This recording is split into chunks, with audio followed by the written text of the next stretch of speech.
Salut les amis, nouvelle journée, nouvelle vidéo. Je vous prends avant de commencer cette fois-là. Donc je dois attendre un coup. Enfin attendre, débroussailler un coup. On a eu une pluie cette nuit, mais alors une pluie mais vachement violente. On voit le sol qui est encore un peu humide. Enfin très humide. Regardez-moi ça. Du coup, je pense que l'herbe va bien repousser là aujourd'hui, demain, enfin dans la semaine. Donc je vais tondre un coup, je vais ratiboiser un coup. Je dois changer ce panneau solaire parce que... Vous savez, vous vous souvenez, hein, je l'ai expliqué la dernière fois, cette batterie elle est alimentée par panneau solaire, mais le soleil il est là, donc forcément, il capte pas beaucoup. Hein, donc cette caméra, la batterie, elle se recharge jamais en gros et elle fonctionne pas, donc je vais le changer, c'est pas très grave. Je dois continuer mon réseau d'irrigation là-bas, parce que là j'ai l'intention de planter des trucs le long de cette future route. Et j'ai quelques arbres à planter, et je vous mettrai sûrement des séquences pour vous expliquer...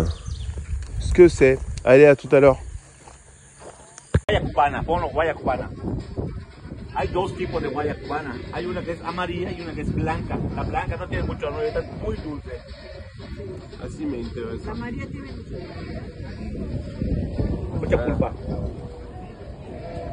Esa es esta. Mira, il paraissait el longan. Pero no es. No creo. Pero son dos tipos diferentes. Esta es esta. ¿Y son Y de esta, el sol? sí, le gusta el sol. Y esta es la primera que viste. Sí. Son dos tipos, así. ¿Y a cuántos son? ¿A 50? Ah, como los tres. Sí, es esta. Y esta no tarda en crecer, ya está así tardando. Entonces, guaya india. No, esta es guaya Guaya india. india y esa Guaya es la cubana. guaya cubana. Sí, y esta hay dos tipos de cubana. Hay una que es amarilla y una que es blanca. Ah. Sí. ¿Cuál de las dos? Mira. Esta. Sí, la más grande. Sí. ¿Cuántos años para esperar? Como tres. Esta no tarda. Esta calculo que en 3 años está dando. Esta como 5 o 6 años. Sí. Sí, son buenos. Como los tres. Esto lo tienes. ¿Qué es este? Pitinche.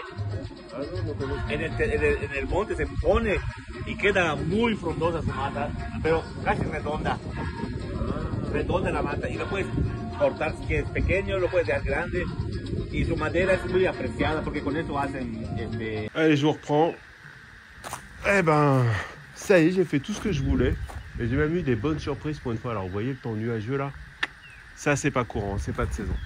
Tant mieux, j'ai envie de dire, ça a bien arrosé cette nuit les plantes.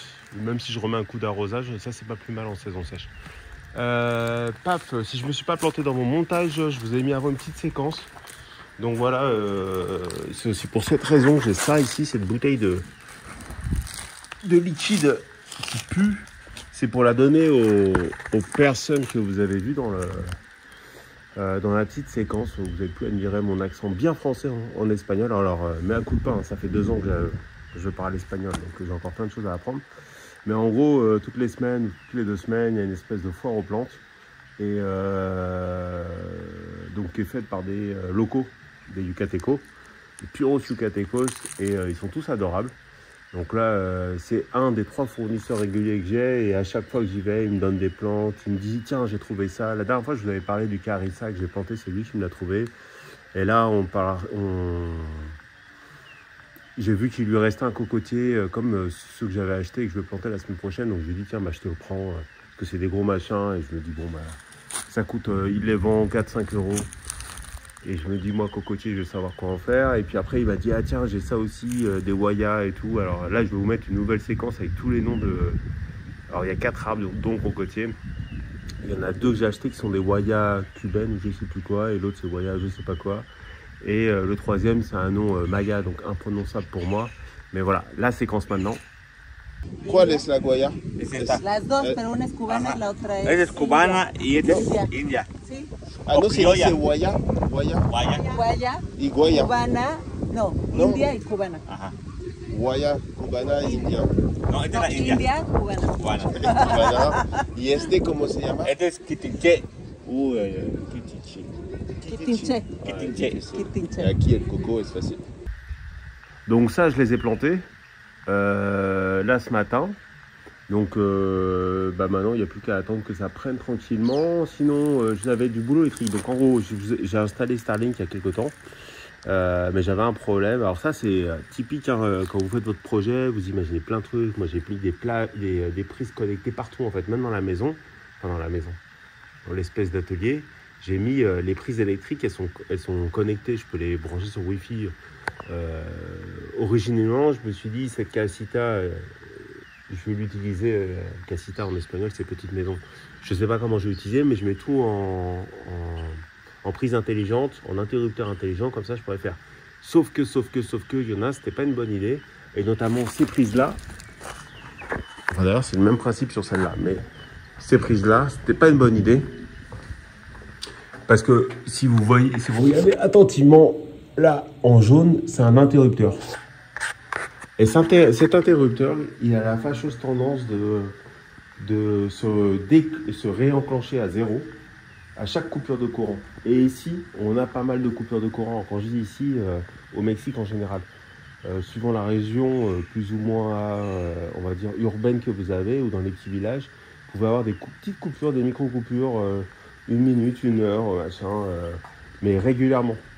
Et mon problème, c'est que c'est une prise semblable sur laquelle j'ai alimenté le routeur de la Starlink. Et donc, j'étais emmerdé. Et je me disais, mais pourquoi j'avais pas ce problème avec les guirlandes? Parce qu'avant, les guirlandes étaient sur cette prise-là. Les guirlandes, je les ai déconnectées parce que je les voulais pas allumer en permanence en même temps que le routeur.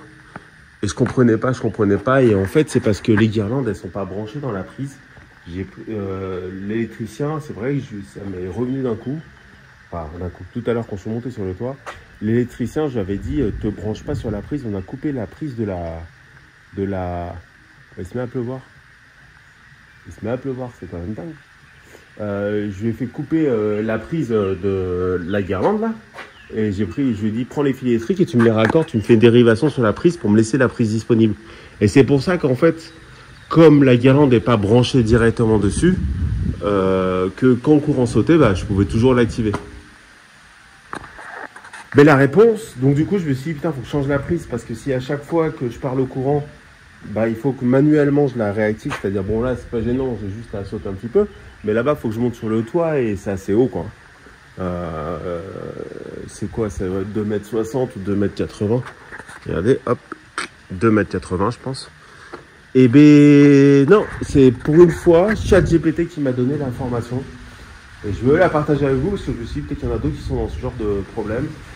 Les prises connectées et les interrupteurs connectés, suivant la marque, suivant le modèle, il y a des fois, ils ont un... Comment ça s'appelle?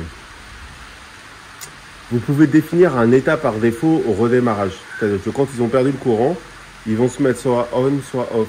Et du coup, sur le modèle de prise comme ça, j'ai cette fonctionnalité. Donc je l'ai mis par défaut, dès qu'il se rallume, il est on. Et du coup, à chaque fois que je perds le courant, que je le rallume. D'ailleurs, j'ai fait un test avec, j'ai baissé le disjoncteur et je l'ai repris. Ça a repris automatiquement. Je m'attendais pas à cette pluie là. Incroyable. En plein mois d'avril. On n'a plus de saison, comme vous. On n'a plus de saison. C'est incroyable. Et bon, alors je sais pas si vous allez m'entendre avec le bruit de la pluie. Donc du coup, j'ai fait un paramétrage. Je vais peut-être vous faire une petite vidéo. Je vous reprends dès que c'est fini, parce que là, vous n'allez pas m'entendre. Ça a l'air de se calmer, donc je vous reprends. Donc je vous disais, je vais vous mettre une petite vidéo, un insert de comment j'ai fait. Donc en fait, c'est super bien avec les prises connectées. C'est que vous avez plein d'options. Vous pouvez créer ce qu'ils appellent des scènes cinématographiques ou des scènes, je sais pas quoi. Vous pouvez faire vous-même des séquences. Lance-moi cet interrupteur, puis celui-là, puis celui-là, puis celui-là, sauf s'il pleut, sauf si machin et tout. Mais l'inconvénient, c'est qu'il n'y a pas un standard en fait. Après, vous pouvez peut-être les contrôler avec Alexa, votre Google Home, c'est-à-dire dire déclenche-moi la machin. Mais si vous voulez avoir accès à des paramètres fins, vous êtes obligé d'utiliser cette comment ça s'appelle, chaque application. Et là, sur mon téléphone, j'en ai 9, je crois, différentes, suivant ces caméras-là. Les caméras que j'ai installées, c'est une application. Les caméras que j'ai sur un autre site, c'est une autre application. Les prises qui contrôlent la Starlink et la pompe à eau, c'est une autre application. C'est chiant, quoi. C'est vraiment très chiant. Mais à côté de ça, c'est vraiment puissant. Alors après, attention, c'est très technique. Hein. Moi qui suis un ancien informaticien, qui fait 20 ans en informatique, à divers postes techniques ou à responsabilité, bah quand même j'ai mis un petit peu de temps. Mais en bon, ChatGPT m'a donné la réponse, il m'a dit regarde les étapes, peut-être que tu auras cette option-là, et effectivement je l'avais. Donc ça c'est cool, je l'ai fait. Quoi d'autre? Donc j'ai planté les 3 arbres que je vous ai mis en séquence tout à l'heure avec nos amis Yucateco. Je les ai mis assez rapprochés pour pouvoir les surveiller facilement. J'en ai mis un là et un là-bas. Les 2 sont fruitiers et l'autre je sais plus ce qu'il m'a dit, j'ai oublié. Et puis il m'a dit la semaine prochaine je vais te ramener un engrais que je fais spécial avec de la mélasse, des machins. Et là je lui ai dit bah tiens, et je te ramène le mien, et je lui avais déjà expliqué comment je le faisais. Alors c'est un couple qui devait dans la 50aine, adorable, et à chaque fois il me file des cadeaux, il me file des arbres, des machins. Enfin on a une super relation, nous on leur ramène d'autres trucs. Enfin, franchement c'est super. Alors des fois les prix c'est peu ou prou équivalent à Home Depot. On avait comparé par curiosité une fois, mais on préfère donner à des gens, quoi. Je parle même pas de la situation mondiale actuelle, en général on va préférer être sûr que ça atteigne directement la personne, surtout que c'est des personnes qui vivent avec peu de moyens. Pépiniéristes, c'est pas des entreprises du CAC 40, donc on aime bien enfin, on a envie de les encourager à faire ce qu'ils font, et puis c'est super marrant, c'est mon petit plaisir du dimanche matin avec ma femme. Même si à chaque fois maintenant qu'on y va, on dit cette fois on n'achète rien. Mais bon, si on y va, c'est qu'on n'est pas dupe, on sait qu'on va acheter des trucs. Qu'est-ce que j'ai fait? Je me suis fait une nouvelle ligne d'irrigation. Donc là, je vais vous montrer tiens, comment c'était avant. Donc là, j'ai cette sortie là que j'utilise pour arroser. J'ai un pistachier caché derrière la voiture, 2-3 plants là-bas. Ça qui était mon tas de compost dans lequel est sorti un manguier et un papayer. Donc j'utilise cette sortie là, et donc du coup là j'ai commencé à creuser des trous. J'ai encore un peu de boulot, je pense. Il faut que je creuse un tout petit peu plus. 1, 2, ici il y a un 3e là. Là je vais mettre des cocotiers, parce que ça c'est ma route, hop, qui va aller par là, et j'aimerais bien mettre des cocotiers autour. Et donc les cocotiers ça s'arrose pas en théorie, sauf au démarrage, et surtout quand vous êtes dans un climat tropical où vous pouvez planter en milieu de saison sèche, et du coup dans ce cas là les cocotiers crèvent quand on les arrose pas. Me demandez pas si j'en suis sûr, parce que je l'ai déjà tenté plusieurs fois, et les cocotiers, si vous les arrosez pas abondamment les premières années, ils vont crever. Donc là ce que je vais faire, c'est que je vais faire un truc sympa, c'est-à-dire que je vais couper ici au niveau du coude. Je vais couper ça, donc pour garder cette sortie de ce côté là, je vais mettre un T, et je vais faire une sortie là, voire une double sortie ici, j'en sais rien encore. Et je vais mettre des lignes d'arrosage pour longer la route, de façon à m'occuper de ces arbres, en tout cas les premières années de leur vie. Voilà. Et après, maintenant je vais vous mettre la deuxième séquence. Donc là j'ai scié le bazar qui était là. Qu'est-ce que je vais faire? Je vais mettre mon thé comme ça. Hop. Voilà. Ensuite, je mets un réducteur de... Alors là, c'est des 1 pouce 1 quart, ces tuyaux-là. Et mon... Comment ça s'appelle? Mon robinet, c'est un 3 quarts. Donc en fait, comme on est en Amérique du Nord, on est dans le système américain. Donc je ne connais pas les mesures en France, mais c'est des trucs équivalents. Donc je mets un réducteur de 1 quart, de 1 pouce 1 quart vers 1 pouce. Et après c'est celui-là, ouais, de 1 pouce vers 3 quarts. Et après, pif, je mets mon robinet là-dedans, et voilà. Et je fais pareil de l'autre côté. Donc ça, c'est le projet. Donc il n'y a plus qu'à. Et voici le résultat. Donc là, j'ai mis une sortie. Donc là, maintenant, j'ai dédoublé la sortie. J'ai mis comment on appelle ça, un convertisseur pour pouvoir attacher mon mon tuyau avec des colliers de serrage partout. J'ai fait une sortie vers ce compost papayer, manguier et cet arbre là. Je me dis ça lui fera pas de mal d'avoir de l'eau et tout ici.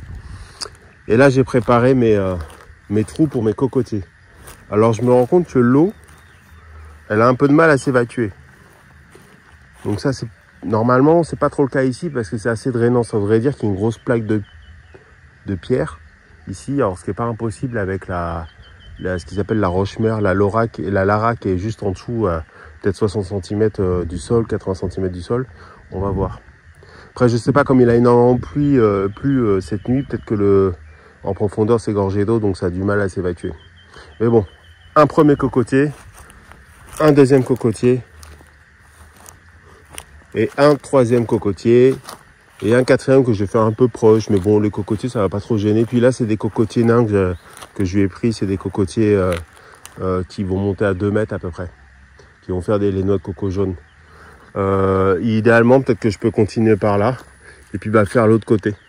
Et l'autre côté pour l'irrigation, là-bas j'ai un tuyau, là vous voyez la montée par ici.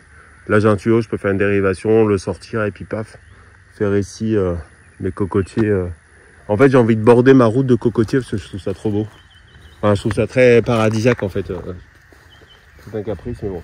Et donc je réinsiste, ceux qui croient que les cocotiers ça pousse par miracle sans eau. Non. Non, je pense que quand ils ont un certain âge, ils peuvent peut-être se débrouiller. D'ailleurs si vous voulez quand même une productivité assez intéressante, il faut les arroser et mettre l'engrais qui va bien. D'ailleurs ici, quand on en parlait avec le même couple encore, ils me disaient que eux, ils mettaient du sel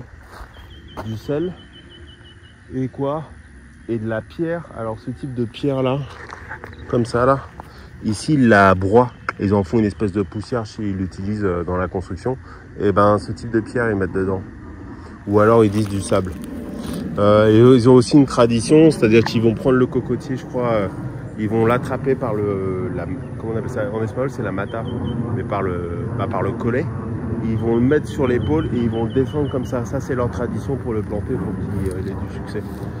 Donc c'est tous ces petits trucs, j'adore quand ils nous parlent ça. Donc à chaque fois qu'il nous voit arriver, il est super content. Alors en plus, c'est même pas, je pense pas que ce soit financier parce que dimanche, par exemple, on lui a acheté pour 180 pesos, je crois, donc 9 €. Ouais, les 4 arbres que j'ai eu, il y en avait un qui était gratuit, celui qui a un prénom maya que j'arrive pas à prononcer. Et les 3 arbres, ils m'ont coûté 180, enfin les 3 autres arbres m'ont coûté 180 pesos, donc même pas 9 €. Donc on ne va pas dire que ce soit uniquement financier. Et ça les amuse parce que je crois que je suis le seul Français qui vient dans ce marché-là en fait. D'ailleurs, si vous regardez mes vidéos et que vous vivez dans Mérida, n'hésitez pas à aller faire un tour, même acheter des fleurs pour un week-end, ça vous coûtera, même des herbes aromatiques si vous avez un plat à cuisiner, ça vous coûtera moins cher d'acheter les herbes aromatiques chez eux qu'au supermarché. Et en plus, avec un peu de bol, si vous les arrosez, vous pouvez les garder. Donc c'est super et puis ils sont adorables en fait. Puis ils font des petites, comment on appelle ça en français? Je suis désolé parce qu'il y a beaucoup de mots que j'utilise plus qu'en espagnol. Ils font des tirages au sort, voilà, des tirages au sort gratuits. C'est-à-dire que dès que vous avez acheté, ils vous donnent un ticket, ils le mettent dans une truc et puis à la fin, ils font chaque exposant doit faire un ou plusieurs dons et vous pouvez gagner des choses à la fin, quoi, si vous restez à la fin. Donc des fois, on est resté avec ma femme ou avec mes beaux-parents et on est reparti avec des petits cadeaux, c'est assez marrant. Et voilà, quoi, c'est super sympa. C'est super sympa. Donc, est-ce que j'ai dit tout ce que je voulais dire? J'ai parlé trucs électriques. Ouais, mon panneau solaire de tout à l'heure, je l'ai corrigé, mais des fois je me dis je suis vraiment un abruti, quoi. Bah, évidemment que je me dis mais pourquoi la batterie est toujours faible sur celui-là? En plus j'étais super frustré parce que, comment dire, il a une super vue sur le bassin. La définition elle est pas ouf, mais super vue. Et cette semaine, j'ai vu des grenouilles nager dans le bassin. Et je me suis dit, je vais faire des vidéos et paf, plus de batterie. Parce que, en fait, le panneau solaire charge une batterie interne qui leur permet de durer la nuit. En fait, les caméras, elles ne fonctionnent pas que pendant la journée, évidemment, sinon ce serait un peu bête. Et donc, le fait de la déclencher en live, on consomme plus de batterie. Et frustré, j'ai montré à ma femme. Tiens, d'ailleurs, ma femme, regarde, petite séquence pour toi, spéciale. Mais avant, petite séquence spéciale pour ma femme. Voilà. crème solaire parce que quand je rentre et que je suis cramé, je me fais engueuler. Donc là, les images ne mentent pas. C'est pas un deepfake. Je me couvre de crème solaire parce que bah en France je le fais pas, surtout en avril. Mais ici en avril, un climat tropical, début de saison sèche, les petits Français, nous on se fait mais cramer littéralement sous ce soleil. Donc voilà, je me protège. En plus du chapeau, crème solaire un peu partout pour éviter d'être cramé. Et donc j'ai montré à ma femme les grenouilles. On voit des grenouilles nager, faire comme un balai dans le petit bassin. J'étais super content. Je me suis dit, ah, je vais pouvoir vous le montrer et tout. Bah non, pas plus de batterie. Après c'était de ma faute, hein. Vraiment j'étais vraiment pas super malin. Quand on voit où est-ce que le soleil est et on voit où est-ce que j'ai mis ce panneau là, bah forcément c'était que de ma faute. Quoi d'autre? Sinon, bah rien de spécial. Mes arbres fruitiers poussent. Là, je me suis commandé des pots spéciaux pour mon bassin.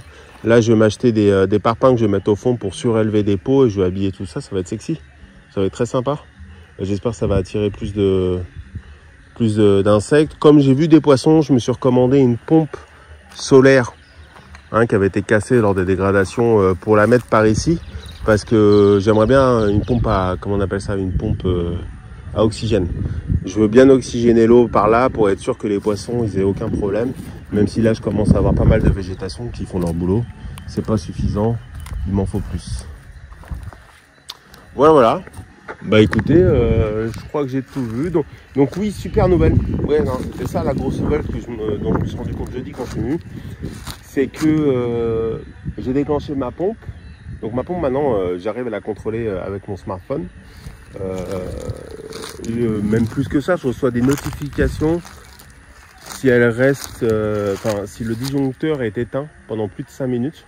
Je reçois une notification, d'ailleurs une micro batterie dedans qui déclenche un push notification. Donc ça c'est super bien, ça m'informe des pannes de courant.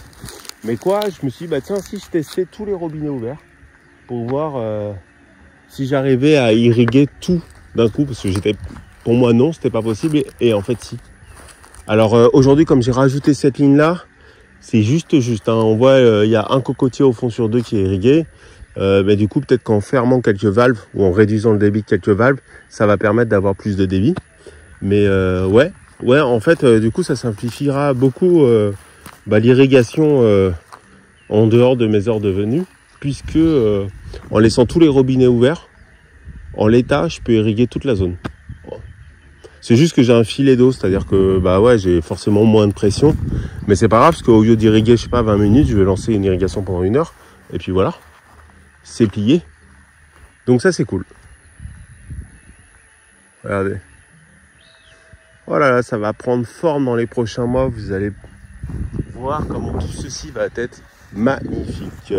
Je suis super content. Donc voilà, n'hésitez pas à poser vos questions, à vous abonner si ce n'est pas déjà fait. Et à liker cette petite vidéo que je fais sous le soleil, à moitié cramé, enfin maintenant un peu de nuages quand même, et sous ce joli climat tropical au Mexique. Salut les amis, ciao.